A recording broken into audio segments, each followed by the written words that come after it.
Paz e graça para você ligado nessa programação. Com que prazer nós começamos mais essa edição do seu programa diário de reflexão, entrevistas e debates. E o assunto a ser debatido hoje é dos mais discutidos nos meios cristãos, sobretudo nas últimas décadas. Você sabe que o meio cristão, embora tradicional, ele sempre é assolado por novidades, por práticas novas, por ensinamentos que aparentemente são novos, enfim, por coisas que vêm causar polêmica e muitas vezes celeuma.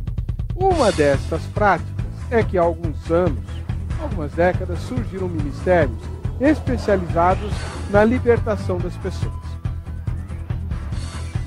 Todo mundo sabe que existe o poder das trevas, né? Se há a luz, há também as trevas. E o poder das trevas, os demônios, etc., eles são obsessores, como dizem inclusive os próprios espíritos.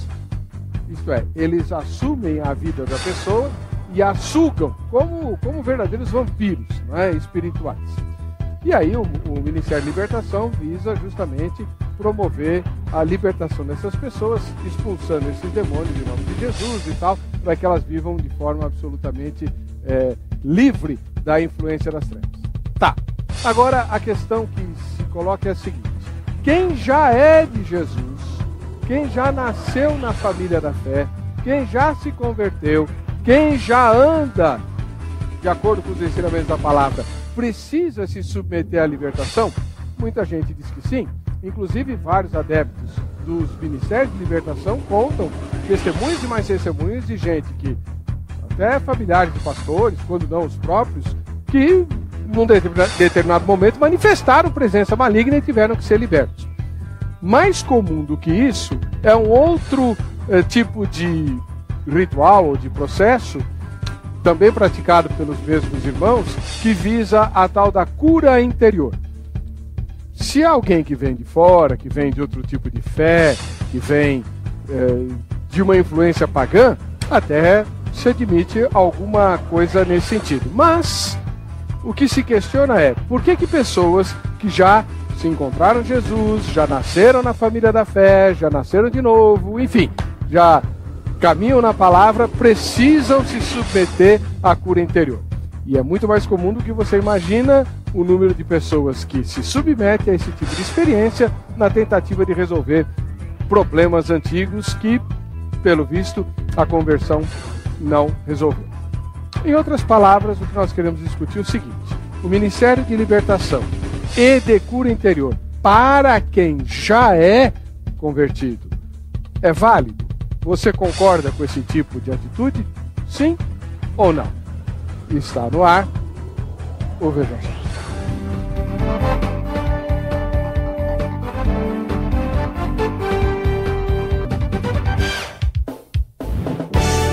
Olá, como disse, é uma alegria começar essa edição do programa Vejam Só, que é um oferecimento da AGRADE, Academia Teológica da Graça de Deus, e também da FAP-SP, que hoje inaugura um quadro no programa Vejam Só. Vejam só que coisa, vejam só que importante. Cada dia você vai ter uma notícia ou uma manifestação dos alunos da Faculdade de Comunicação, né, FAP-SP, trazendo um momento de riso, um momento de reflexão, um momento de informação dentro do programa Vejam Só. E você pode participar do nosso debate por intermédio da ferramenta que está no site www.vejamsó.com.br, votando na enquete, porque nós queremos mandar um prêmio para você. Só tem um, então a gente vai sortear entre todo mundo que participar no final da edição desse programa, ok? Para discutir a questão da libertação e cura interior de quem já é convertido, a produção trouxe mais uma vez, ele que fazia um tempinho que não estava aparecendo, né? O reverendo Fernando de Almeida, ministro da Igreja Presbiteriana do Brasil, mestre em teologia. O senhor vai bem? Graças a Deus, tudo bem. Prazer estar novamente aqui com você, com os telespectadores. O senhor continua no Mackenzie? Continua. Lá na chancelaria. Na chancelaria. Exatamente. E é na capelania também, né? Exatamente, também. Ele é o pastor dos alunos do Mackenzie. Isso. Seja muito bem-vindo. Mas o senhor também pastoreia uma igreja local. Sim, eu sou pastor da Igreja Presbiteriana Betel, que fica na região da Vila Sônia, Morumbi, por ali. A nossa igreja fica na rua Dr. Mário de Moura e Albuquerque, número 200. pertinho do Shopping Butantã. Estão querendo fazer uma visita, será muito bem-vindo. O senhor continua andando de moto? Continuo, tá parado aqui na frente. Com essa chuvarada toda? Mais rápido ainda. Vir de carro hoje ia ser um terror. Ah, não há dúvida alguma. Do outro lado, nós temos, recebendo com muita alegria, ele que estreou aqui como seminarista, agora está como pastor. Pastor Leonardo Martins Felicíssimo. Lembra desse nome? Da Primeira Igreja Batista em Vila Guarani. Seja bem-vindo, pastor. Graças a Deus, pastor. Eu costumo dizer na igreja que eu sou quase pastor, né? Por que eu quase? Estou no processo. Inclusive, eu faria questão da presença do Senhor na minha ordenação. Vou passar pelo concílio em junho, Concílio Batista. Nós ainda não temos a data certa, mas será um prazer tê-lo lá e fazer parte desse momento conosco. Sim, sou membro da Primeira Igreja Batista em Vila Guarani, auxilio lá o pastor, lá no pastor titular, né, pastor presidente, que é o Haroldo. E é um prazer estar aqui mais uma vez. A nossa igreja fica na rua Cardoso Silva, rua Severino Cardoso Silva, número 340, lá perto da Sapopemba, né, que é próximo de casa também. Zona Leste. Zona Leste, exatamente. É um prazer estar aqui, pastor. Prazer é nosso. E o seminarista de hoje, se não me engano, ele está estreando. Não, você já veio aqui? Terceira já vez. Veio? O Lucas Rafael Fernandes Mendes, do seminário Betel Brasileiro. Ele que é membro da Igreja Evangélica da Vila Iara, é verdade, lá em Osasco, não é isso? Muito bom. Foi o primeiro seminarista que ele inaugurou essa prática nossa aqui de trazer seminaristas. Foi. Foi com o senhor mesmo, exatamente. Hoje é dia da sua vingança. Não, eu tava do lado dele, rapaz, não vai me enganar não. Tudo bem, Lucas? Tudo bem, graças a Deus. Boa noite, Heber, Fernando, Leonardo, telespectadores. É um grande prazer estar novamente participando do programa. Você está em que ano de seminário? Eu tô finalizando o segundo ano esse semestre agora, tô no quarto semestre. Muito bem. Tem alguma disciplina que você decidiu que odeia? Ah não, cara, até as disciplinas pareciam mais chatas, no final acabaram sendo legais e proveitosas para alguma coisa. Mas disciplina que odeio não. O português no começo estava meio preocupado, mas a professora excelente, foi um ano muito gostoso aprendendo português. Aula de didática que eu achei que seria chato também. No final acabou sendo produtivo, foi legal também. Então, graças a Deus até agora só tudo tranquilinho, só matérias legais. Qual que é o endereço lá da Igreja de Vila Iara? É Benedito Américo Oliveira, número, se eu não me engano, é 24, 26, agora eu não lembro. Mas é uma rua pequena, então ver o prédio ali se destaca na rua, é fácil de encontrar. Em Osasco? Em Osasco, na Vila Iara mesmo. Próximo ao terminal da Vila Iara. Município aqui de São Paulo. Vamos assistir a matéria que apresenta o tema e já voltamos com a opinião dos convidados do Vejam Só. Muito se tem falado em libertação e cura interior nos últimos tempos. No mesmo ritmo, têm surgido defensores ferrenhos e opositores deste assunto bastante polêmico. Da discussão teológica ao estado espiritual dos cristãos, tem-se a convicção de que muitos sofrem com problemas que afligem a alma, a mente, o coração e, portanto, necessitam de um refrigério para enfrentar esses momentos de crise. Mas a partir do momento em que a pessoa conhece a verdade, ela não já está liberta? Sim, conhecereis a verdade e a verdade vos libertará. Mas muitos acreditam que os cristãos que estão na igreja já são curados e sarados, sendo assim, não precisam mais de cuidados. Os que precisam são os que ainda não se converteram ou não estão na presença de Deus. Porém, algumas vezes na vida acontecem fatos que parecem matar o cristão por dentro. As feridas não cicatrizam e, vez ou outra, se abrem causando dor e sofrimento. Muitos que estão firmes e em comunhão passam por tribulações tão grandes que as desanimam na jornada cristã. Sejam mágoas, ressentimentos, alguns acabam recorrendo a tal libertação e cura interior para mudar sua história e ter uma vida plena. Mas essas nomenclaturas não são sistemas e doutrinas humanas cercadas muitas vezes por uma aura mística. Foi Cristo quem disse que veio trazer vida e liberdade. Numa sinagoga em Nazaré, ele abriu o livro do profeta Isaías no capítulo 61, no qual está escrito: O Espírito do Senhor está sobre mim, pelo que me ungiu para evangelizar os pobres, enviou-me para proclamar libertação aos cativos e restauração de vista aos cegos, para pôr em liberdade os oprimidos e apregoar o ano aceitável do Senhor. Então passou Jesus a dizer-lhes: Hoje se cumpriu a escritura que acabais de ouvir. Se já se cumpriu esta profecia que liberta os cativos e oprimidos, Para que o cristão precisa da libertação e cura interior? O Vejam Só de hoje debate. Libertação e cura interior de pessoas já convertidas. Você é a favor ou contra? Isso aí, beleza. Melhor impossível. Tá, o tema está aí, a matéria apresentou a questão. Eu vou pegar só as posições que os dois pastores vão defender. Vocês não vão fundamentar agora, só depois, certo? Só quero saber o que vocês vão dizer a respeito. Vamos lá, começar pelo pastor Leonardo Martins Felicíssimo, da Primeira Igreja Batista em Vila Guarani. O senhor é a favor ou contra os processos rituais, sei lá que nome se dá, Ministério de Libertação e Cura Interior de Pessoas já convertidas? Depende. Essa é sempre a minha resposta aqui, né? Depende.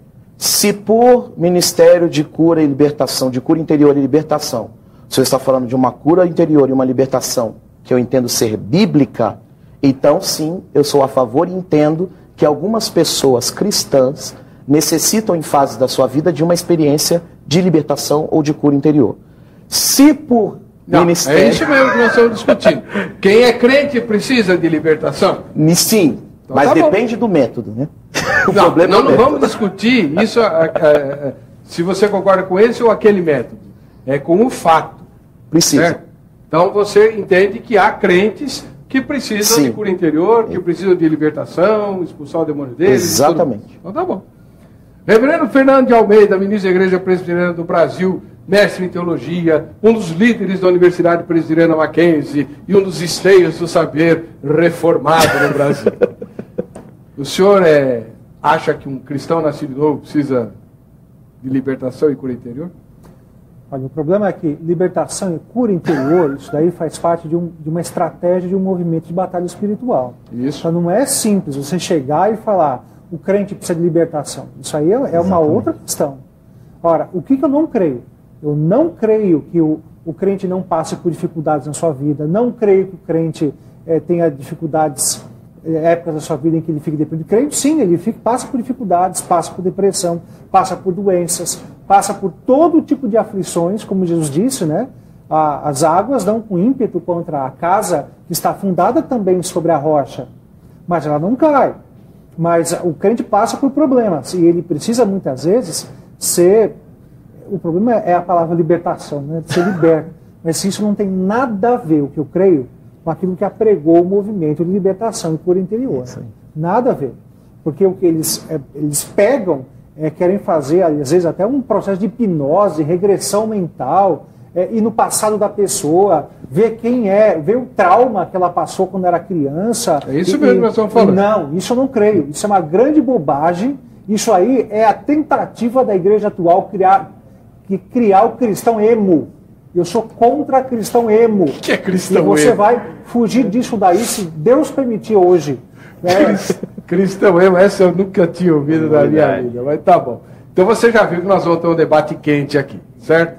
Fique atento, participe, www.vejamsó.com.br. Vamos? Não, o seminarista Lucas, ele não vai dizer o que ele pensa, ele vai fazer perguntas junto comigo. Depois você fala. Positivo. Você se converteu, você nasceu em família evangélica ou veio do mundão? Minha família era católica quando eu era criança, descendência portuguesa, nordestina, então era bem católico. Quando você se converteu, se manifestou? Não lembro disso aí lá na família, não. Depois de convertido, não creio. Até porque a Bíblia diz que Jesus falou que os que são meus, o maligno não toca. Então... Aí, tá bom. Está lascado, Felicíssimo. Por isso que eu vou defender a possessão de crente. Olha, por que você acha que crente precisa ser liberto? Quando ele se converteu, ele já não nasceu de novo? Exatamente. Mais uma vez, foi até o que o próprio pastor, reverendo Fernando, disse, né? E o que passou no vídeo remonta realmente à minha posição. Nós precisamos, primeiramente, conceituar ou reconceituar o que significa libertação e cura interior, né?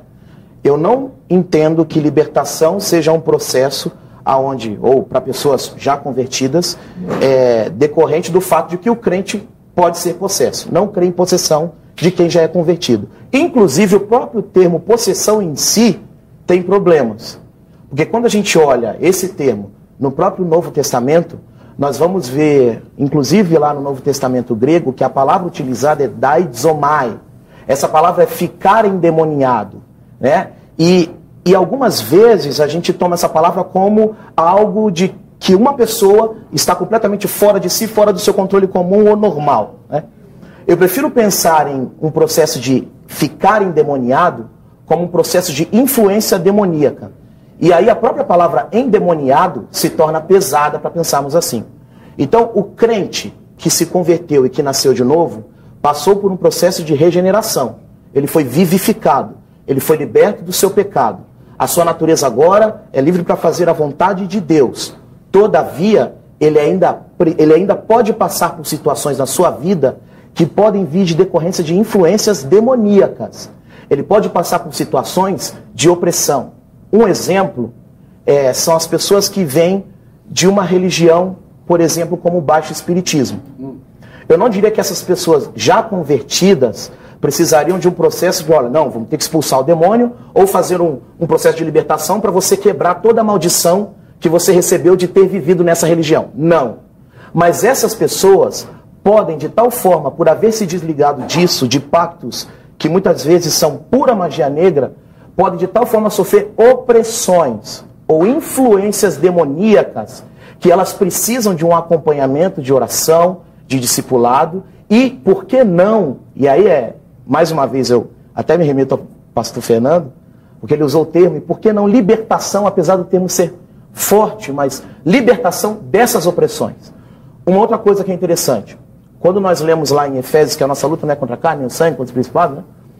Nós estamos falando de um combate que não é um combate para ser vencido, porque já foi vencido, né? O próprio apóstolo Paulo diz que nós em Cristo somos mais do que vencedores. Mas existe um combate a nível de resistência. Então nós resistimos essas influências demoníacas. E eu acredito que um dos modos de resistência dessas influências é a libertação, ou a oração, ou a repreensão, como nós vemos no próprio Novo Testamento. Isso com relação à libertação. Com relação à cura interior, também eu sigo a mesma linha.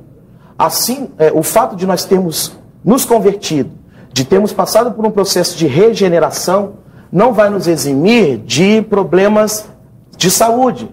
E também não vai nos eximir de vivermos alguns traumas para frente.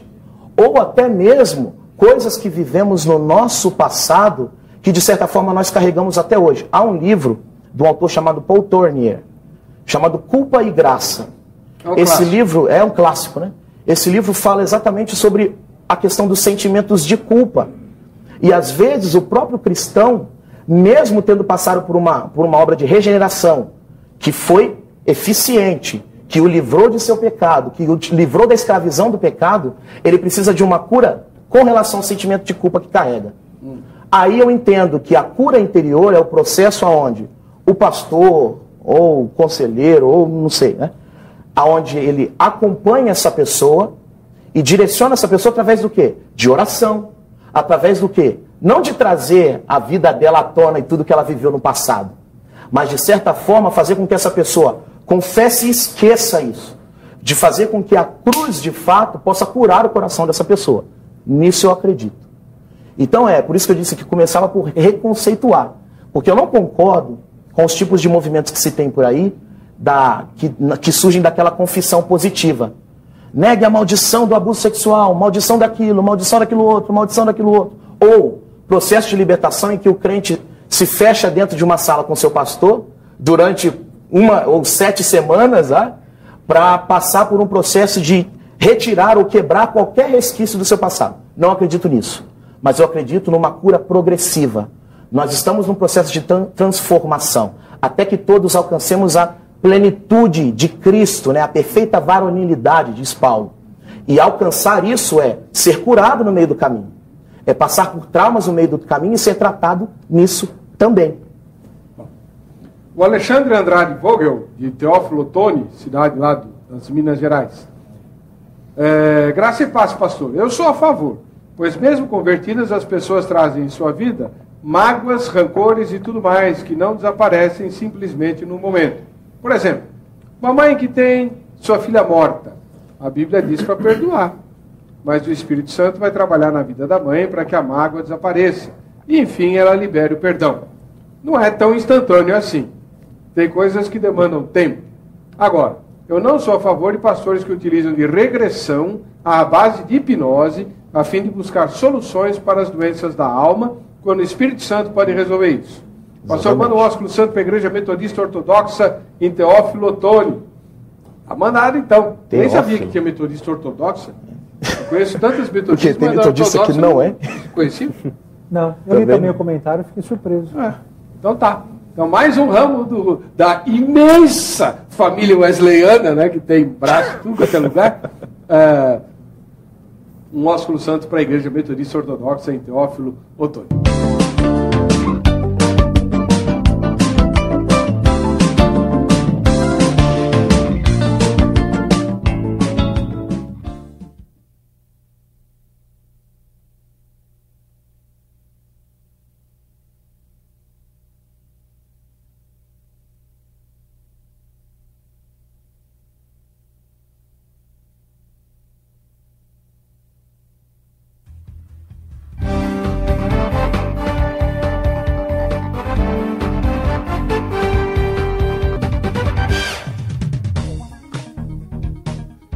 Este é o programa Vejam Só, agradecendo o carinho da sua audiência. A enquete de hoje, você entra no site www.vejamsó.com.br. Volta na enquete para você ganhar os prêmios, né? A enquete é: a respeito da libertação e cura interior de pessoas já convertidas, você é... o quê? A favor, ou contra, ou indiferente a esse assunto. Vote na enquete e você estará habilitado para os sorteios que eu farei no final dessa edição. É a vez do reverendo Fernando de Almeida, ministro da Igreja Presbiteriana do Brasil, mestre em teologia e, enfim, uma porção de coisas, dizer por que ele acha que convertido não precisa de libertação e nem de cura interior. Vira todo mundo anjo querubim? Não foi bem isso que eu disse, né? Eu fico preocupado com quem nos assiste, né? Porque eu fico pensando, né? Talvez tenha alguém lá que está passando por um problema sério de dependência, sei lá, de pornografia na internet, ou quem sabe alguém que está, como outro dia eu recebi uma pessoa, um irmão que disse que não conseguia nem dormir de ódio que ele sentia de uma outra pessoa, põe a cabeça no travesseiro, a figura da pessoa de quem ele odiava, não saía da cabeça, não conseguia dormir. Como lidar com essas coisas? Eu não preciso de libertação, né? Afinal de contas, Jesus Cristo não prometeu a liberdade. Mais uma vez eu digo, querido, que isso é diferente do que é chamado de libertação e cura interior. Isso é um termo técnico. Para essas pessoas que creem nisso, nesse movimento de libertação e cura interior, eles iam propor um atalho para você. Eles iam chamar você, e aí tem duas vertentes, né? Uma mais sobrenaturalista, outra mais psicologista, e vai botar, quem sabe, você num banquinho, vai começar a acusar você dos seus erros, até você entrar em catarse, chorar e se debulhar em lágrimas, e iam fazer você sentir melhor através dessa psicologização do processo, ou então iam dizer que isso é um problema, que você deu brecha para um espírito do mal habitar o seu coração lá no seu passado, ou por alguma coisa que até mesmo, quem sabe, o seu pai ou a sua mãe tenha feito. Então, essas coisas são chamadas de libertação e cura interior. Você precisa de liberdade, mas não são essas coisas que vão te ajudar. Isso precisa ficar muito claro. Então, o que a Bíblia fala? Que você tem meios de graça para você se aproximar de Deus. Você não pode querer atalhos, né? Esses dias eu estava assistindo O Peregrino com as minhas filhas, o filme, e é muito legal isso. Toda hora surgindo atalhos na vida do cristão, né? Atalhos sendo propostos. O que Deus deixou para você, que vai te ajudar a libertar dessas coisas, é a palavra dele, a Bíblia Sagrada, oração, comunhão com os irmãos. É isso que vai te trazer libertação. Portanto, não há como você querer ser liberto e ficar na sua casa domingo à tarde assistindo Faustão. Exatamente. Não vai adiantar nada. Não vai adiantar você querer ser liberto se você fala mal dessa pessoa de quem você tem raiva para todo mundo. Isso não vai te ajudar em nada. Então, o que a Bíblia te fala? Né? Fala que você precisa perdoar orando por essa pessoa, desejando bem a ela. Fala que você vai se livrar da pornografia quando você encher o seu coração com aquilo que vem de Deus, esvaziar-se de si mesmo. Uma coisa que é muito importante a gente lembrar, Heber, que Jesus Cristo disse que os maus desígnios provêm do coração. A inveja, a ira, o ódio, o desejo de morte, a promiscuidade, o desejo de você se satisfazer sexualmente com alguém que não seja a sua esposa ou seu marido, tudo isso provém do seu coração. O apóstolo Paulo, confirmando isso, disse que isso é obra da carne. E por que eu falei de um atalho? Né? Porque hoje em dia, né, a época do politicamente correto, as pessoas não querem mais dizer que a culpa é sua. Não, isso aí está fora de moda, é agressivo demais. A culpa é sempre do outro, a culpa é da situação, a culpa é da sociedade. Jesus Cristo mostrou compaixão com pecadores e com uma mulher que estava lá, foi flagrada em adultério. Né? E Jesus disse o que para ela? Que ele não condenava, que ele não a condenava, mas disse, vai e não peques mais. Então precisa haver uma admissão de culpa, arrependimento e então um compromisso pela santidade. Não vá atrás de atalhos, porque você vai hoje, você vai, nossa, conversei com aquele pastor, foi um bálsamo, estou me sentindo muito melhor. Mas quanto tempo isso vai durar? A emoção de um filme que você assistiu. Fui no cinema hoje, filme lindo, fui assistir Les Misérables no cinema, me acabei de chorar, eu e minha esposa, mas no dia seguinte a vida era normal, né? Aquilo não me impactou. Então você vai acabar ficando dependente de pessoas, dependente de processos, dependente de igreja, vai atravessar, pegar um ônibus lá no outro canto, porque lá tem uma igreja que impõe as mãos, você cai, então você vai... Não adianta, isso não resolve. Uma outra coisa importante, Heber, de a gente citar, é que a nossa expectativa, o nosso desejo, é que os problemas se findem de vez com a conversão. Lógico. O que não acontece, né? Não acontece. Primeiro, nem na vida dos apóstolos foi assim, né? De 12 apóstolos, apenas um é que a gente acha que ele não foi martirizado, não sofreu. Paulo pediu para que fosse removido espinho na carne e Deus não atendeu. Antes disse que até o sofrimento tinha um propósito. Jó também. Tiago, aquele que pediu para que... esse é outro caso. Tiago, irmão de Jesus, ele foi o primeiro martirizado da igreja. Estevão foi apedrejado. Então, nós temos aí uma história que prova, e conforme o registro da palavra de Deus, que não há jeito. Você é cristão, você precisa se ver como um forasteiro nesse mundo. Peregrino em terra estranha. E toda essa sua expectativa para que o sofrimento acabe, ela tem que ser canalizada para a eternidade.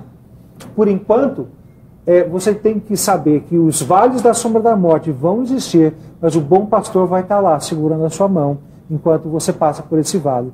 E aí a época em que não vai haver choro, não vai haver tristeza, não vai haver problema, essa é para a eternidade. Então, resumindo, creio que você possa viver livre do pecado, uma liberdade que é processual, sempre se libertando, né? Sempre se arrependendo e buscando a santidade. Mas esse movimento de libertação e cura interior, que propõe atalhos, fica fora disso, estou fora. Como dizem por aí, me inclua fora dessa. Mas, exatamente. Muito bem.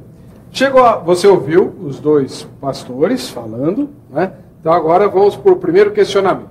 Seminarista Lucas Rafael Fernandes Mendes, do Seminário Betel Brasileiro, ele que é membro da Igreja Evangélica de Vila Iara. Que questionamento você faz a respeito desse assunto, Lucas?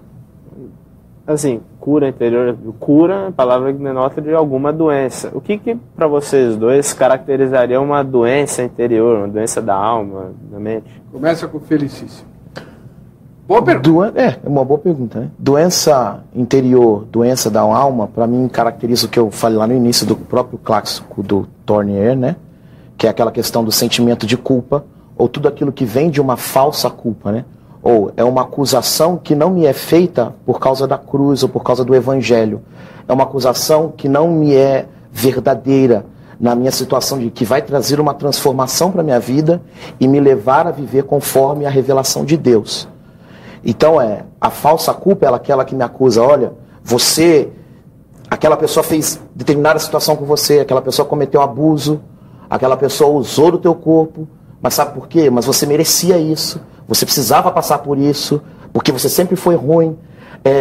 E não só isso, mas também as experiências que se tem. Eu não sei, alguém aqui citou a questão da morte, né? Da morte de um parente ou de uma filha, a mãe que perde a sua filha e acaba transferindo essa culpa do e-mail, né?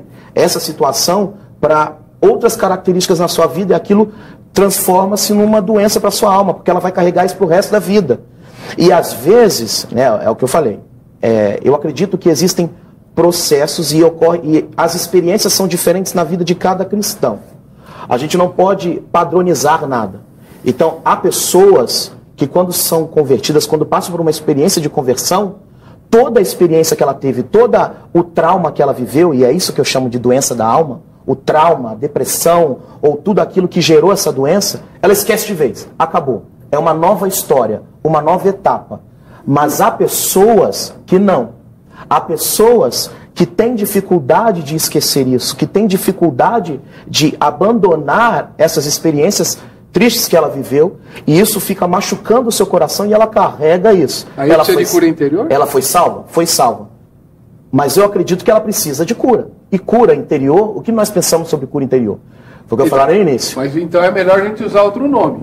Por quê? Toda vez que a gente fala a expressão cura interior, você vai remeter a esses processos que vocês então, todos condenaram aqui. Esse é o problema. Por causa de situações que vão surgindo na história, a gente deixa para trás situações que são biblicamente comprovadas.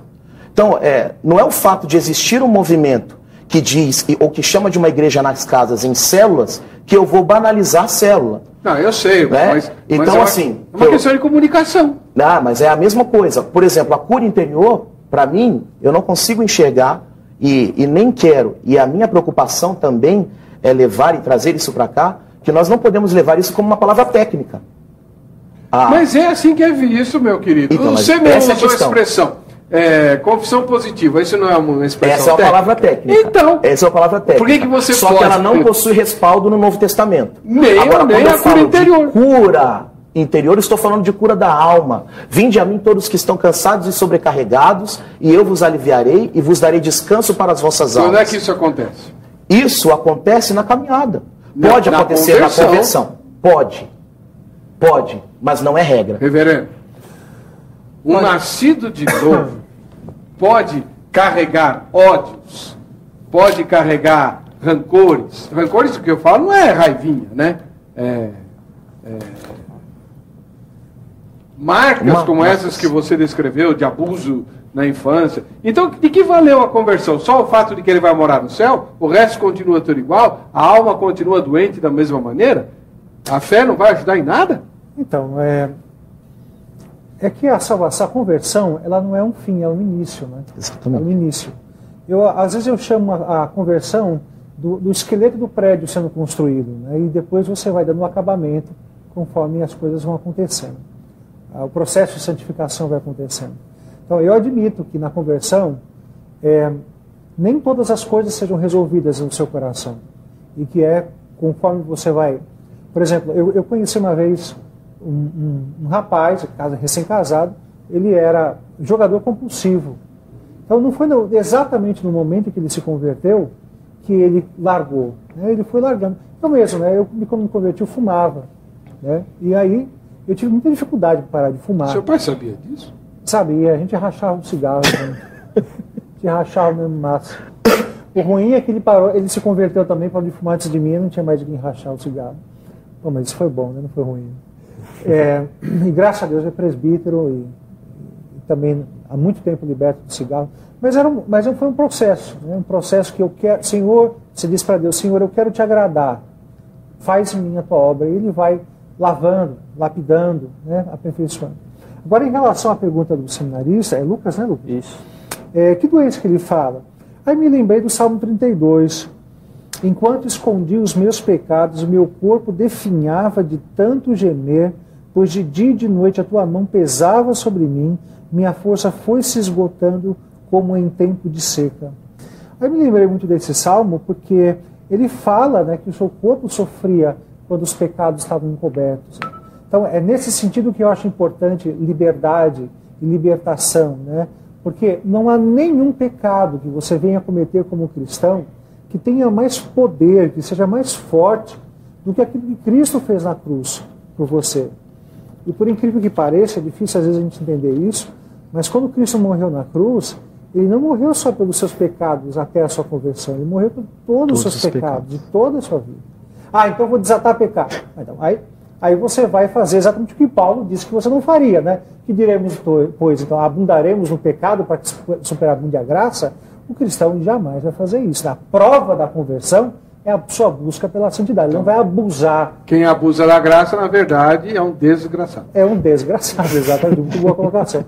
Então, a pessoa sofre quando os pecados estão encobertos. E o próprio Davi era assim. Olha que coração refratário era aquele dele, enquanto ele não confessou seu adultério, não é? Mandou Urias para a morte, o mensageiro vai lá avisar para ele, e o que ele diz? O safado fala o quê? Ah, a morte não escolhe ninguém, hoje foi esse, amanhã é aquele, como se ele não tivesse nada a ver com a morte de Urias. Então, é claro que tinha a ver, até que chega alguém, quer dizer, você quer saber o que seria um processo de cura interior bíblico? Foi aquilo que Natan fez. Eu quero ver fazer isso, não fica Não é? Foi aquilo que Natan fez. Natan confrontou a santidade de Deus, a vontade de Deus com a vida daquele homem. Diz, olha, foi você, esse homem aqui, iníquo, que esse matou canalha. A única ovelhinha, né? Aí Davi mostra uma situação na qual estamos todos nós reunidos nela, né? Que situação é essa? Que o pecado é muito mais feio na terceira pessoa, né? Na primeira pessoa, quando o pecado é meu, quando sou eu que pratico, não é nada. Eu estou sempre justificando, a verdade é essa. Mas quando o pecado está no outro, aí aquilo me incomoda, não é? Filho bagunceiro é do outro, o meu é imperativo, não é? Tagarela é o outro, eu sou comunicativo, não é? Então é sempre assim, né? No outro que incomoda. E isso que Natan faz, né? Põe como se fosse no outro. Mas, só terminando, o fato é esse. Você está sofrendo muitas vezes, e não confessar o pecado para o cristão é sofrimento até como parte do castigo, né? Deus retira um pouquinho a mão dele, aqui a linguagem ao contrário, né? Deus pesou a mão. Mas de que maneira que ele pesa a mão? Se afastando um pouquinho da gente. E né? ele sente a falta. Ele sente falta, ele se sente muito mal com isso. Então precisa de cura mesmo. Nossa equipe de reportagem foi perguntar às pessoas a respeito do tema de hoje. Qual a opinião delas? Vamos ver o que foi apurado. Libertação e cura interior de pessoas já convertidas. Você é a favor ou contra? Eu sou a favor. E por quê? Porque a pessoa ela está disposta, né, a sofrer ações malignas todos os dias. Né? E a pessoa, quando ela persevera em Deus, né, ela consegue buscar muito mais, né, daquilo que ela imagina ou que ela pensa. Eu sou a favor. Não é porque a pessoa está salva, né, que ela está totalmente plena. Eu acho que a salvação é uma busca diária. Ela precisa ser curada e tratada diariamente. Existem assuntos que são tratados rapidamente, outros que precisam ser tratados com mais atenção, mais profundamente. Eu sou totalmente a favor. Sou a favor. E por quê? Porque quando a pessoa se converte, ela não está liberta totalmente daquilo que ela fazia no passado, né? Então ela precisa de um processo. É como um bebê, né? É um processo, né, que a pessoa vai tendo para poder ser curada totalmente daquilo que ela fazia antes, né? Sou a favor. Por quê? Porque eu acho o seguinte, se as pessoas estão convertidas e libertas, elas têm que ser curadas, entendeu? A fé cura. Sou a favor. E por quê? Porque a cada dia mais nós precisamos nos aprimorar, tem algo a melhorar. Tem pessoas que sofrem com os problemas da saúde, que foi passado de pai para filho, ela se converteu, mas mesmo assim ela precisa daquela cura. Viu? Vocês perderam de goleada. Todo mundo foi a favor. Aqui na internet também, ó. Wilson de Oliveira Marques, de São Vicente, no litoral paulista. Tem pessoas, mesmo convertidas, que carregam mágoas, pecados que não foram confessados, por isso deixam brechas para o inimigo atacar. Por isso elas precisam de libertação e cura. A Eliane de Joinville, em Santa Catarina. A paz de Jesus a todos. Creio que mesmo os convertidos podem abrir portas para o inimigo, pois todos sofremos tentações, muitos pecam, mesmo conhecendo a palavra, e o fato de alguém se converter não o isenta das sugestões do diabo. Cabe a cada um orar e vigiar sempre, se fortificar na fé, pedir perdão e perdoar, e, se necessário, procurar libertação e cura para permanecer na presença do Senhor. Aqui na terra ainda estamos sujeitos ao pecado. Só Jesus foi perfeito e santo. Abraços a todos. A pergunta que fica é, diante do que vocês disseram, né? Uma vez eu fiz um curso, não vou dizer o nome da professora, embora ela seja a mais eminente autoridade conhecida no Brasil nessa área de libertação e sobrenome é japonês. Exatamente, cura interior e tal. Eu fui aluno dela. E fiz o curso e ela explicou o seguinte diante dessa colocação. Como é que alguém que é de Jesus pode sofrer nas mãos do diabo? Né? Sem estar, obviamente, com pecado escondido, essas coisas todas. A resposta foi a seguinte, eu quero comentário dos senhores. Quando alguém se converte, mas não faz a quebra dos pactos antigos, como os primeiros cristãos exigiam dos pagãos, eu renuncio a tudo aquilo que eu adorava antes e tal, o diabo continua tendo, qual que é a expressão que eles usam? Autoridade. Legalidade. Legalidade, isso.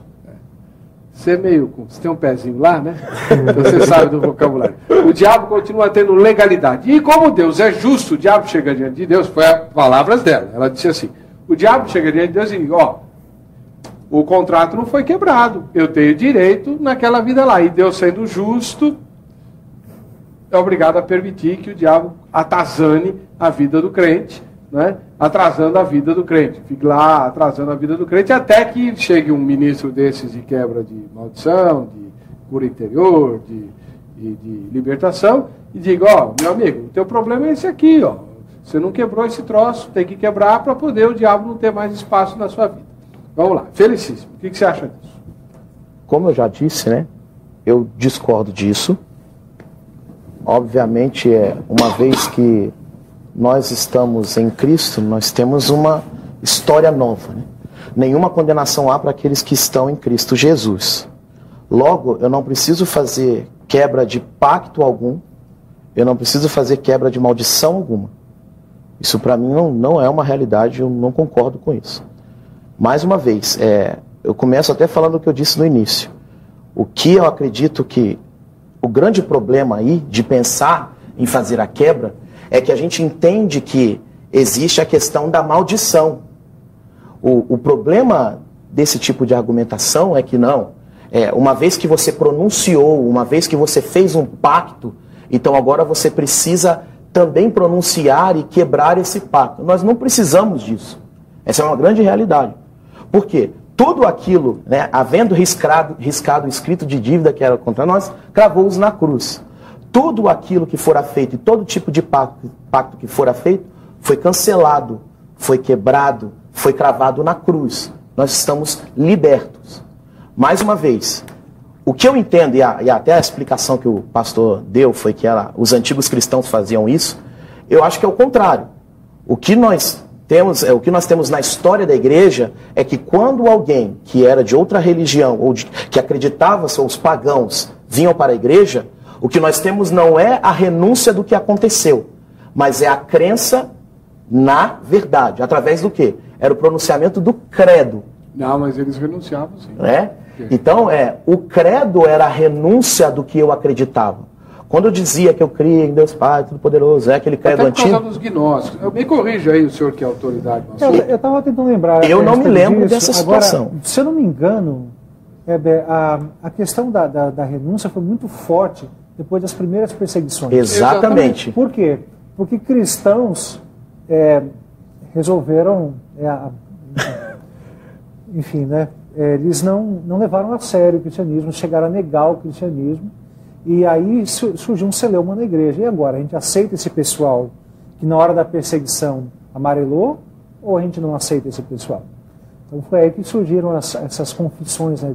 Então, se não me engano, era esse o contexto, né? Mais ou menos já no final do século I, meados do século II. Exatamente. Agora, concordando com o que o nosso irmão falou, é aquilo mesmo. Jesus Cristo aceitou pecadores, publicanos, prostitutas, da qual expelira 7 demônios, e não havia nenhuma ênfase ali sobre essa questão, né? É porque também há ali, não só nessa pessoa estudiosa aí que você não citou e que eu também não vou citar, na teologia dela e alguns outros, há uma forte ênfase sobre a palavra declaratória, né? Então, aquilo que você fala, né? Se você não verbalizar... Se você não verbalizar, não tem poder. Há poder nas palavras. Tem um livro assim, nesse nome. Há poder nas palavras, né? O menino que fala que gosta de verde pode ser amaldiçoado, torcendo para Palmeiras, coitado. Tá? Brincadeira de mau gosto. Eu amo os meus irmãos palmeirenses também. Achamos a eles até de irmãos. Então, você não é palmeirense? Você é palmeirense? Sou, sim, senhor. Como é, meu irmão? Né? Então, a gente não pode esmagar a cana quebrada. Não vou brincar com você. Ai, meu pai do céu. Então, a questão da verbalização, por isso a importância de se falar, né? Mas não há, teologicamente falando, não há base para isso. Claro que não. Com certeza que não. Nunca foi uma condição imposta, né? Exatamente. Muito bem. Zenilde de Caldas Novas, em Goiás. Sou contra, acho isso mais um modismo evangélico. Libertação é um processo que a própria pessoa vai aos poucos ficando livre de pecados através da leitura da Bíblia e oração. É uma mudança... Na enquete que foi feita ali, eu não achei que as pessoas estavam discordando da gente. A questão maior, o problema maior é a terminologia. Não. Nas entrevistas? Terminologia. Exatamente. Porque você acredita que o crente precisa de cura e libertação? Todo mundo respondeu que sim. Por quê? Porque o crente depois da conversão também passa por problema. Porque o crente depois da conversão também tem dificuldades. Tem pecados. Então, também continua pecando. Então a argumentação não é a mesma. O problema é que os crentes hoje em dia não estão ligados nisso aí, né? Que essa definição técnica de cura e libertação não é o que eles defenderam lá. Na verdade, se for olhar, analisar bem as entrevistas, eles estavam crendo a mesma coisa que a gente aqui, pela argumentação. O grande problema, na verdade, é o processo, os tipos de processos que são vendidos por aí, né? Esses métodos. Né? É uma mudança interior e exterior que só Deus pode operar na pessoa que realmente quer e busca essa bênção. A paz do Senhor. É a Zenilde de Caldas Novas que defende essa ideia. Ô Lucas, você faz parte de uma igreja que, até onde eu sei, é uma igreja assim, diríamos, avivada, tal, né? Busca dons, tem manifestação do Espírito Santo e tal. E é justamente o meio onde normalmente as pessoas entendem que pode ocorrer um processo de libertação mais ou menos nesses moldes. Já aconteceu lá? Olha, para ser sincero, nesses 3 anos e meio, quase 4, participando, eu não lembro. Eu sei que tem semanalmente cultos intitulados de cultos de libertação, mas são mais semelhantes a cultos de domingo, tipo, uma coisa mais voltada para pessoas que estão chateadas com alguma coisa, para uma palavra mais motivadora do que é voltado mais para essa questão, de estar reanimando a pessoa. Mas essa questão de libertação, assim, métodos, uma coisa meio americanizada, aí eu não, pelo menos nesses 3 anos e meio que eu fui convertido, não lembro de ter visto, não. Bom, uma questão que não foi abordada aqui, pelo menos não diretamente, é a seguinte: nos ministérios, nos vários ministérios dedicados à cura interior ou à libertação de salvos, acredita-se numa ação bastante direta do diabo, né? É aquilo que diretamente o senhor falou. Método de batalha espiritual. A culpa não é sua. Não é você que está dando. Não é você que entra na internet para olhar pornografia. É o diabo que te leva a fazer isso. Então você tem que expulsar o diabo. Enquanto você não expulsar o diabo de lá, você vai continuar entrando na internet e vendo o que não deve, né? A culpa não é sua se você não consegue pagar todas as contas e fica devendo aí, tem fama de caloteiro. É o diabo que fica lá consumindo lá os seus recursos, o devorador, e um dos métodos é melhorar o seu dízimo aí, que aí Deus repreende o devorador. Ué, não é isso? Exatamente. Então o diabo está sempre associado a essas questões de libertação e de cura interior. Agora, na conversão, o diabo não foi posto para escanteio? Não. Como que não? Como eu disse, né, a conversão é o processo do qual nós somos libertos do pecado. Nós saímos do caminho que nós estávamos e andamos na contramão disso.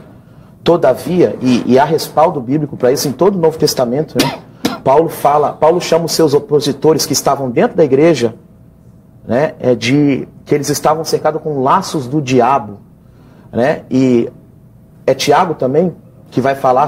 Não lembro se é Tiago. Irai-vos e não pequeis, não deis lugar ao diabo. O diabo como leão, né, andando ao derredor, como leão rugindo a quem quer tragar, né? E não só isso, mas a nossa luta é contra a carne, não é contra a carne e o sangue, mas contra todo o principado e potestade, né? Então a grande questão é, nós fomos salvos, estamos num caminho diferente, nós vivemos para Cristo, iniciamos e estamos num processo de santificação, todavia ainda sofremos algo que Cristo sofreu, que é a tentação. Eu acho que uma coisa que resume bem isso aí é responder a seguinte pergunta, né? O cachorro preso morde? Morde. É claro que morde, às vezes morde até mais, Exatamente, não é? Só não chega. Então, o problema é quando você chega perto dele, né? Então, exatamente. O nosso irmão ali no começo da sua explanação falou que a vestir a armadura, lá segundo Efésios capítulo 5 e 6, tem a ver com permanecer em vitória. E é isso mesmo, né? Jesus Cristo disse que ele estava indo para a cruz amarrar o valente. O ministério dele foi esse. Então, já é um ministério de vitória. E nós, quando nos convertemos, nós vivemos a vitória, que na verdade foi a vitória conquistada por Cristo na cruz. Agora, isso não quer dizer que o maligno amarrado, Cristo vitorioso, transfere para mim essa vitória, que se eu chegar perto do cachorro, ele não vai morder. Uhum. Então, essa é a questão. O problema é que eu coloco, muitas vezes, a ferramenta na mão do diabo para ele me machucar. Exatamente. Deixa eu anunciar aqui o nome da pessoa que sugeriu o tema de hoje, né? Foi o Hildebrando Barbosa, de São José do Rio Preto, interior de São Paulo. Vai ganhar esse livro aqui do pastor Marcelo Oliveira, A Fascinante Cultura Judaica. Principalmente, o prefácio é do pastor Isaltino Gomes Coelho, olha só. Né? Então, esse é o presente da produção, o livro do pastor Marcelo Oliveira, e que trata de questões bastante interessantes para quem gosta da Bíblia, né? Para entender o pano de fundo judaico, sobretudo do Antigo Testamento, mas óbvio também no Novo Testamento e tal. E eu tenho certeza que você vai ficar bastante elucidado com esse livro aqui do pastor Marcelo Oliveira. Presente na produção para o Hildebrando. E se você quiser ganhar um presente como esse, é só entrar no site, na aba Sugestão de Temas, sugerir o tema. Se ele for pautado, sem sorteio, sem nada, você ganha um presente nosso. E por falar em presente, uma vez por semana, o Vejam Só sorteia, para quem participa das enquetes, o kit da Jô Rezende.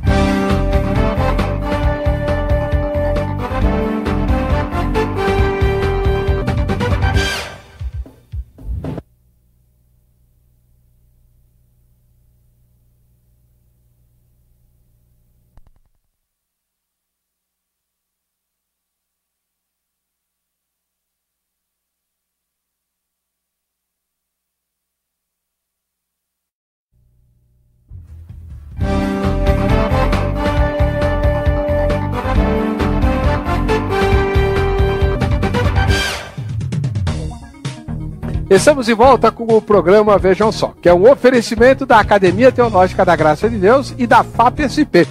Vamos para a segunda pergunta do seminarista Lucas Rafael Fernandes Mendes, ele que está aqui para instigar os dois pastores a respeito do tema de hoje. Será que crente precisa de libertação? Você já viu algum crente endemoniado? Crente não. Mas você acredita que crente pode ficar endemoniado? Eu acredito não. Nunca? Ah, não. Tem certeza? Absoluto. Como eu falei no começo lá, Jesus mesmo disse que aqueles que são dele maligno não tocam. Então, não creio que uma pessoa verdadeiramente convertida, uma pessoa que tem Jesus como seu Senhor e Salvador, fique endemoniado. Pode, como o Leonardo falou, o diabo está lá incomodando, tentando aprontar para cima da pessoa, mas ficar endemoniado, não creio que isso aconteça, não. No seminário nunca ninguém ficou endemoniado? Não, pelo menos esses 2 anos que eu tô lá, nunca vi ninguém não, e dos seminaristas antigos que eu conheço, ninguém nunca relatou isso não. Pode fazer a pergunta? Deve. Positivo. Aqui em João 13, durante a ceia, eles estavam lá, Jesus comentando acerca do traidor, e aí, Jesus, vou já direto para o versículo 27, que diz, e após o bocado, que Jesus tinha dito para aquele que ele desse o bocado molhado, seria o traidor. E após um bocado, imediatamente entrou nele Satanás. Então disse Jesus, o que pretende fazer, faz-o depressa. E aí segue o jogo, segue o texto. Mas nesse caso aí, tipo, imediatamente entrou nele Satanás, referindo-se a Judas. Esse daí foi um caso, tipo, Judas precisaria de libertação, no caso desse, ou foi um caso com esse Satanás foi lá e só deu uma cutucada? Eu acho que isso aí tem a ver com a soberania de Deus sobre todo o processo, né? Inclusive sobre o mal.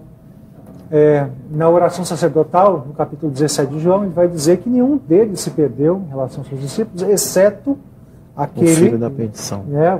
Judas, para que se cumprissem as escrituras, inclusive, né? Então, até mesmo a traição de Judas fazia parte do processo soberano de Deus. Isso é uma coisa muito legal, até tema para programa, né? Se Deus é soberano também sobre os demônios. Porque a gente vai ver lá, por exemplo, quando Samuel unge Davi rei, imediatamente saiu o espírito de Saul, o espírito que é o espírito da parte de Deus, que cabia a Davi, né, capacitado como um rei, o Espírito Santo ali o capacitou. Mas eu digo que o espírito, um demônio, né, um espírito maligno vindo da parte de Deus, começou a atazanar Saul, né? Então Deus é Senhor sobre todo o processo, inclusive sobre o mal, inclusive sobre o diabo. Ele não pode tocar na vida de Jó sem que haja paulatinamente autorizações da parte de Deus para isso. Deus é soberano sobre tudo e ele não foi pego desprevenido. Né? Nesse Jesus sentido, reverendo, foi Jesus que pôs o diabo no coração de Judas? Não. Deus não tenta ninguém, né, como diz Tiago, e Deus não coloca malignidade no coração de ninguém. Né? A gente tem que levar em consideração que Judas não era, nunca foi um convertido. Certo, mas então eu vou refazer a pergunta, mais na linha do que o irmão fez a pergunta dele. Adiantaria Judas participar de um processo de libertação? Se adiantaria? É difícil falar nessa hipótese, né, porque Judas não ia querer isso.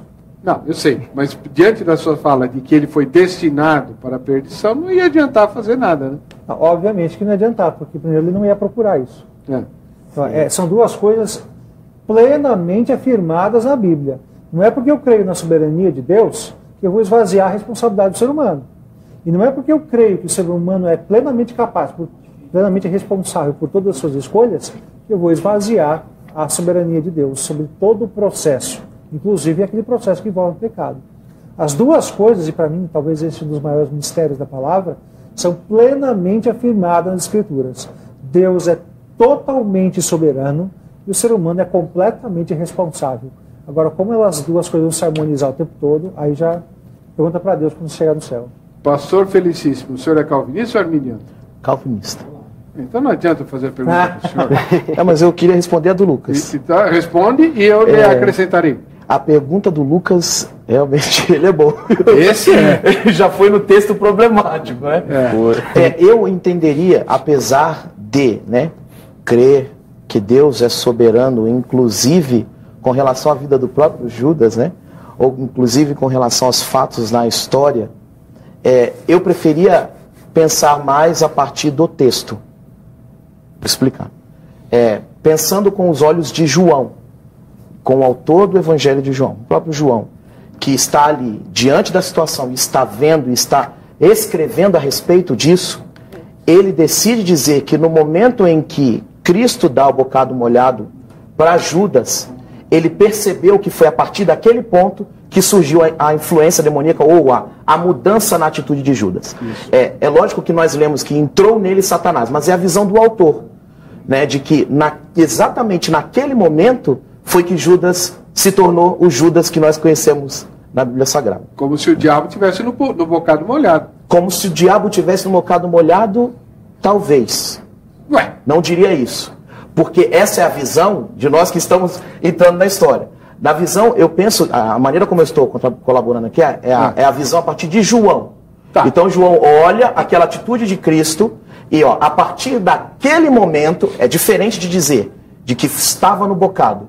A partir daquele momento, entrou nele Satanás. Então, Jesus não estaria oferecendo nada e nem o próprio bocado molhado estaria ali tendo o espírito de Satanás. Mas o Judas foi escolhido para ser o traidor? Eu diria que foi uma questão de presciência. Então você não está sendo calvinista aí. Não, depende do que ele define como presciência. Né? Exatamente. Então veja só, às vezes a gente tem receio de afirmar determinadas coisas. Né? Vamos lembrar de que Paulo escreveu aos Romanos que Deus é o oleiro. E o oleiro tem direito sobre a massa do mesmo barro fazer um vaso para a honra e outro vaso para a desonra. Mas não foi isso que ele disse. Deus é o oleiro. Ele falou assim, Deus sabia que Judas ia escolher o erro. Não foi? Isso Não exatamente. é presciência, isso é adivinhação. Irmão, não vamos discutir semântica. A sua posição é diferente da dele. Isso é muito o irmão crê não numa eleição soberana de Deus, inclusive para o papel que Judas iria desempenhar, e o Felicíssimo agora está se comportando como um arminiano enrustido. É isso aí. Não, entre aspas. Entre aspas. Vou explicar por quê. Inclusive, tem um livro do próprio Franklin Ferreira, o Teologia Cristã, é até um livro novo, que ele trabalha justamente essa questão da presciência com a soberania de Deus. Eu não estou dizendo que Judas foi escolhido com base na presciência de Deus, como seria o arminianismo clássico. Eu não estou dizendo isso. Eu estou dizendo o quê? Que há uma situação de presciência de Deus, presciência em sua sabedoria, de haver determinado Judas para a perdição. Agora, não estou dizendo, olha só. Eu não entendi nada. Deus sabia que ele ia decidir. Deus sabia que Deus ia decidir escolher Judas para a perdição? Presciência para mim não é uma questão de adivinhação. Não é uma adivinhação. É o quê? Mas é presciência na forma como Deus utiliza a sua soberania. Deus está no controle da história, ele sabe de tudo. Né? E a sua presciência inclui todos os acontecimentos daquilo que ele determinou. Essa é a minha visão. Entende? O senhor não entendeu? O senhor que é professor, nada. Me explica. Não, eu não entendi nada, desculpa, mas eu também não entendi não. Não, vou explicar de novo. A minha ideia de presciência não é que Deus escolheu Judas com base na sua presciência. Deus escolheu Judas, mas Deus possui a presciência, são as duas coisas juntas, a presciência de perceber em Judas a semente do mal. Não estou dizendo que ele escolhe com base nisso. É a mesma coisa. Não escolhe com base nisso. Não está nisso. definindo o que é presciência. Presciência, segundo a teologia reformada, e identifico que seja a melhor definição bíblica do que seja, é Deus de antemão determinar todas as coisas. Não é só conhecer como nós conhecemos, é no sentido do grego, né, do pregnosco, é ele ter intimidade com aquela situação antes da situação acontecer. Então não é simplesmente o saber, é o pré-determinar. Isso. Presciência é pré-determinar. É que o que eu queria dizer é que juntar as duas coisas, a soberania e a presciência. Claro que o senhor explicou, né? É diferente, mas... E você, Lucas? Não é a base da escolha, né? A presciência não é a base da escolha. Agora, você falou de semente do mal, vamos lembrar, gente, todo mundo, se não é de Deus, é do diabo. Exatamente. Sim. Não tem meio termo. Judas não era de Deus. Pois é, era do diabo. Ele sempre foi do diabo. E se alguém tivesse, pastor Felicíssimo, o reverendo aqui, eu já sei, a posição dele está muito clara. Né? Agora, na sua opinião, se alguém tivesse repreendido o diabo ali naquele momento, tivesse ministrado lá a cura interior, lá a libertação para Judas, ele teria sido liberto? Não, porque essa situação de Judas é muito diferente. Por quê? Inclusive, né, não havia nem essa possibilidade nesse contexto de Judas. Por que não? Aquilo deveria acontecer, aquilo aconteceu. Né? E eu não identifico isso como a situação dos casos onde o cristão precisa de libertação. Eu não identifico isso. E no caso de Saulo, que foi invocado aqui? De quem? No caso de Saulo. Saulo foi um homem que passou o dia inteiro em estado de êxtase, por causa do Espírito Santo, quando foi escolhido lá para ser rei e tal, e depois virou um endemoniado clássico, daquele que tenta matar e tal. Influência demoníaca. Feiticeira. Quer dizer, ele vive os dois lados. Então, como é que você vem dizer que crente não pode ficar endemoniado? Mas eu não disse que não pode. Eu disse que possessão. Eu perguntei isso para você. Eu sou contra a possessão. Possessão de cristão. Eu disse que é uma questão de influência maligna. Por exemplo, Saul se deixou dominar por causa de uma influência maligna permitida por Deus. Mas ele não ficou endemoniado? Não penso assim. Possessão, Saul não estava endemoniado? Possessão, não. Ele sabia o que estava fazendo. Possessão. Não, eu lembro de um espírito que vinha... Exatamente, uma influência. Qual é a diferença? Influência não é possessão. Possessão você... Eu acho que existem graus diferentes de influência também. O diabo estava atormentando Jesus no deserto. Exatamente. Não. Esse caso é o que acontecia com Saul ele ficava transtornado, ele queria matar, ele queria destruir. Ele se deixava ser dominado por essa influência desse espírito maligno. Ele ficou. Essa é a diferença. Então, ele ficou louco. O que eu estou dizendo para o pastor, que eu creio, é justamente na influência e não na possessão. Ele não estava endemoniado. Inclusive o texto não diz isso. Não é um endemoniamento. É um espírito mau da parte do Senhor atormentava. E esse atormentar é que fazia com que Saul fosse cometer essas atitudes. Por quê? Então o que é ser endemoniado? Nem eu sei mais. Isso, né? O endemoniado gadareno estava endemoniado? Eu não faço nenhuma distinção entre endemoniado e possessão demoníaca. Está com o capeta e pronto. Eu acho que existem níveis diferentes de influência de Satanás na vida de alguém. Como, por exemplo, a própria obsessão por alguma coisa, em algum momento pode ser uma ação do diabo na vida da pessoa. Exatamente. A opressão demoníaca é alguma coisa que o crente pode sofrer também. Mas já é um limite da ação do diabo na vida do crente que para por aí. Ele não pode ser possesso. E para mim, possessão e endemoniamento é para mim a mesma coisa. Então, essa é a diferença, né? Então, a opressão é aquele tipo de sugestionamento, né? Só consertando, eu não disse que possessão e endemoniamento eram diferentes. Eu disse que possessão e influência demoníaca são diferentes, né? E o caso do gadareno que o pastor falou, o próprio reverendo Fernando aqui colocou. Aquele caso é um caso grave. É um caso de que ele se entregou de tal forma para essa influência demoníaca que ele ficou fora de si. Eu não estou dizendo... todo endemoniado? O cara que é culpado? Sim. Por quê? Não? E por que não? É melhor culpar o diabo, como a gente estava discutindo no início do programa? O cara é vítima. Quando Jesus curou a mulher encurvada. Ele se deixou dominar. Quando Jesus curou a mulher encurvada há 18 anos e que quebra o pau lá com os fariseus de plantão. Ué, não posso libertar essa filha de Abraão, que há 18 anos o diabo levava cativo? Esse texto é interessantíssimo. A culpa é dela? É a mesma coisa, sim. Ô pastor! Sim, mas é claro, pastor. Eu não sei se nós não podemos eximir a nossa culpa. Eu não sei se em algumas situações. É a culpa da pessoa, não. Né? É porque, como disse, né? Você não é filho de Deus, é filho do diabo, né? Jesus disse isso até para os fariseus, né? Vocês são filhos do diabo, né? Ele disse isso para eles. Então, eu acredito que vai muito aí da própria sim, mas é uma questão de responsabilidade, né? Não, às vezes por exemplo, a pessoa que vai lá no centro espírita, ela foi buscar. paulatinamente, foi buscar. Então, tem pessoas que são responsáveis, mais responsáveis pelo endemoniamento, eu acho que são.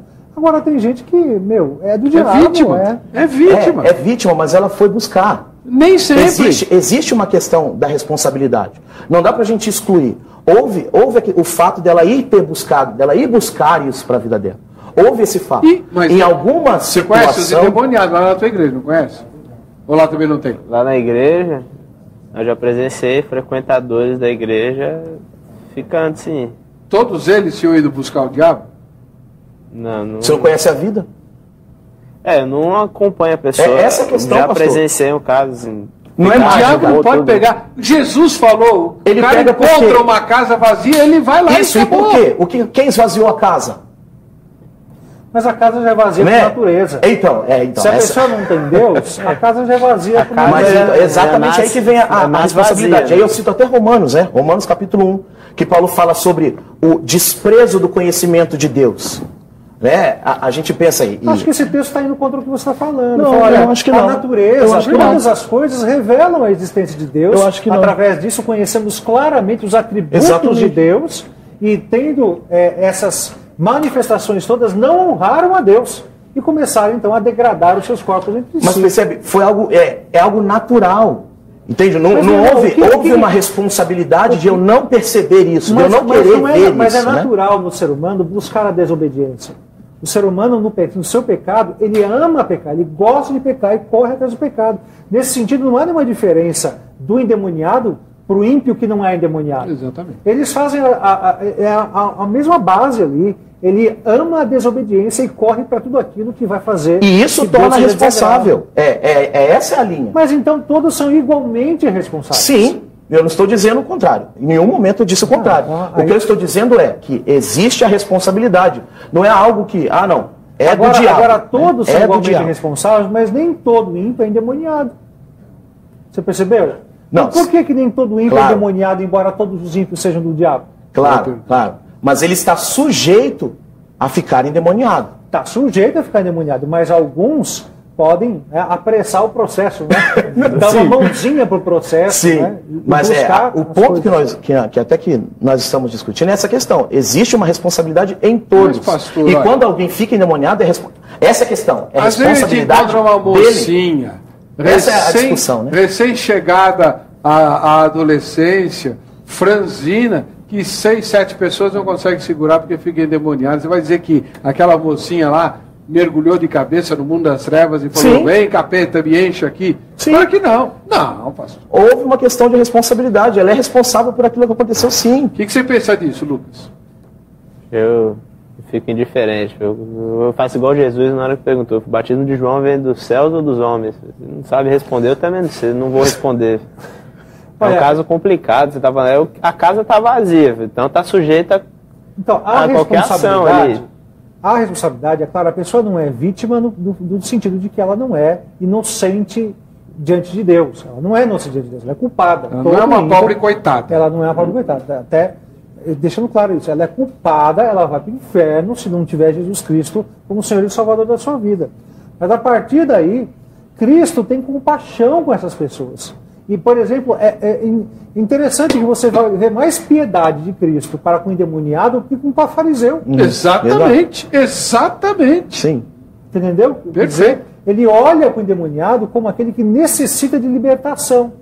Mas ele chega para o fariseu, impondo o dedo na cara dele e fala, você é filho do diabo. E não estava processo. Sim, com certeza, mas ambos possuem responsabilidade sobre os seus erros e, inclusive, o gadareno que estava endemoniado. Ah, irmão. Essa é a questão, né? Ataíde Rodrigues, de Paraguaçu Paulista, em São Paulo. A paz seja convosco. Agora o pastor Heber foi para a liberdade que Cristo nos libertou. Gálatas 5. Ou seja, nós já somos libertos. Fomos libertos, ele diz.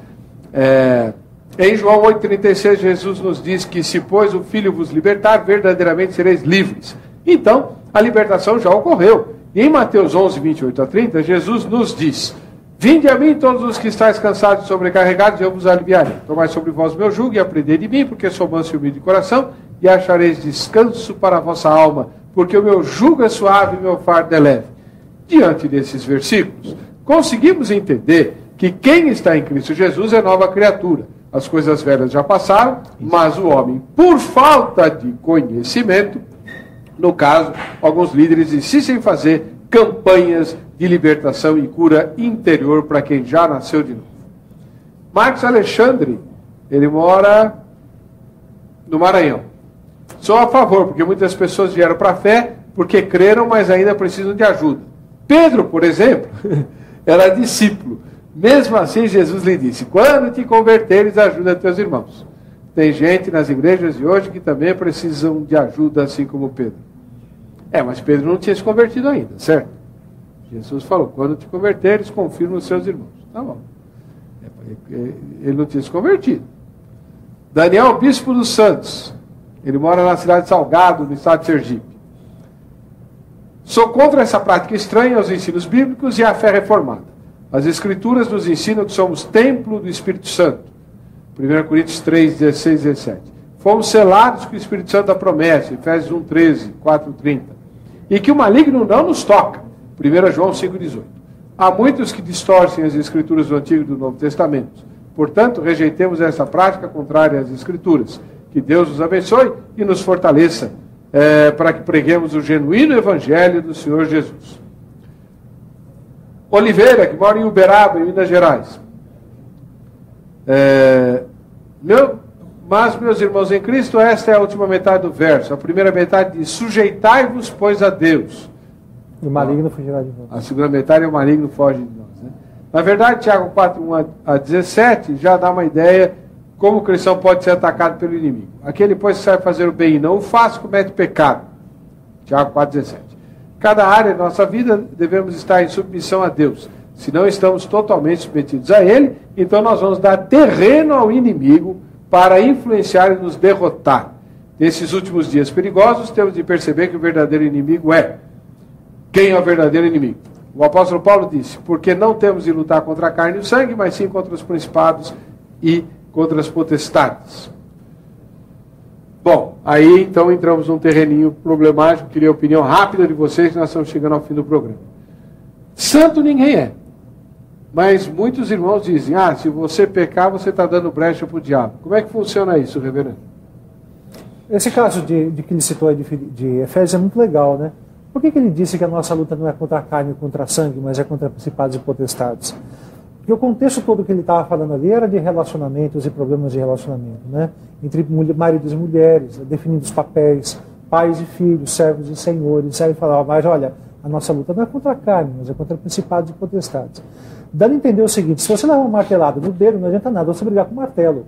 Né? Essa é a realidade. Né? Quando você se desgostar nos seus relacionamentos interpessoais, se você está magoado com a sua esposa, com o seu marido, se vocês filhos têm dificuldade em relacionamento com os pais, não fica olhando para os pais, ou para marido, para a esposa, como se fossem seus inimigos. Saibam que quem está interessado em você viver magoado, amargurado, irado, né, é o diabo. Então, nesse sentido, ele é o seu inimigo. Então, paro por aí. Muito bom. Olha, a partir de hoje nós temos uma novidade no programa Vejam Só, que é patrocinado pela FAPSP, Faculdade de Comunicação, também conhecida como Faculdade do Povo. E os alunos que já estão se formando na FAPSP vão nos brindar cada dia com uma reportagem interessante e importante. Por exemplo, nós vamos te dar uma informação que muita gente ainda não está sabendo. E foram os alunos da FAPSP que prepararam. Vejam só.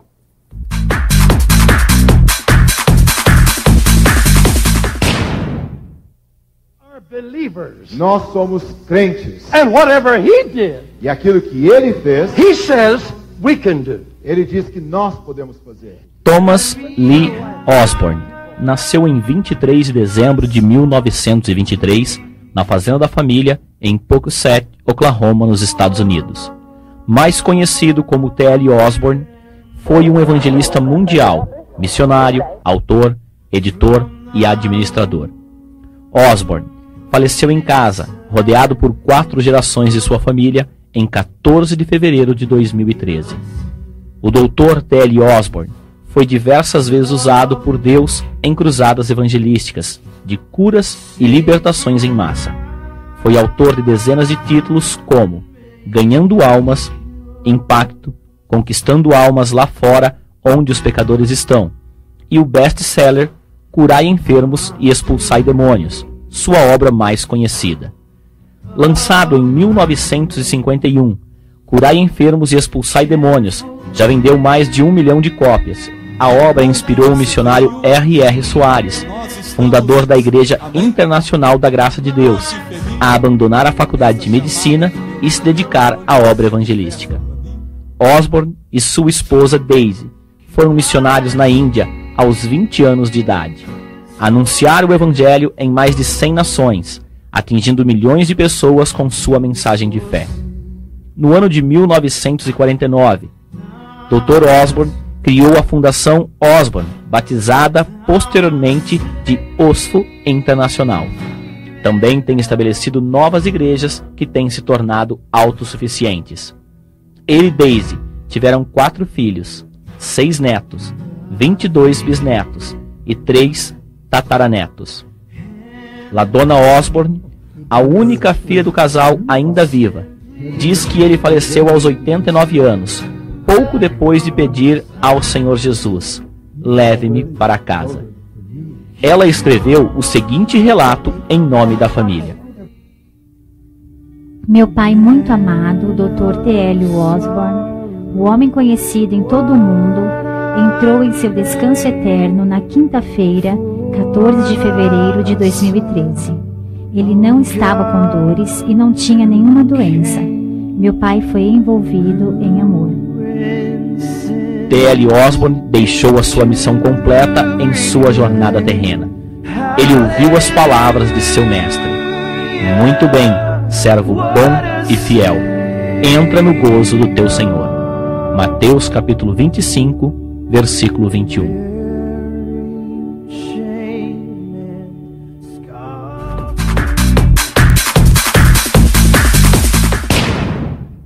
Eu quero agradecer ao reverendo Fernando de Almeida, ao pastor Leonardo Martins Felicíssimo e ao seminarista Lucas Rafael pela participação deles aqui no programa, e dizer a você de casa que você tem um privilégio raríssimo, né? Você tem o contato dessas 3 pessoas no site vejamsó.com.br. Vai lá na aba convidados, pelo tema você os localiza, pode mandar e-mail, fazer pergunta, fazer convite para palestra, pedir o número da conta, mandar oferta, se Deus tocar no seu coração, eles aceitam, tá tudo certo, tá bom? Obrigado pela presença de vocês. Vamos ver quem é que vai levar a camiseta da Agrade, o brinde de hoje. Cadê? Ih, vai? Travou? Ah, Débora de Jesus, de Telêmaco Borba, no Paraná. Parabéns, Débora. Para você que fica com a gente, que fica conosco, a paz e a graça do Senhor Jesus. Nós nos encontraremos no próximo Vejam Só.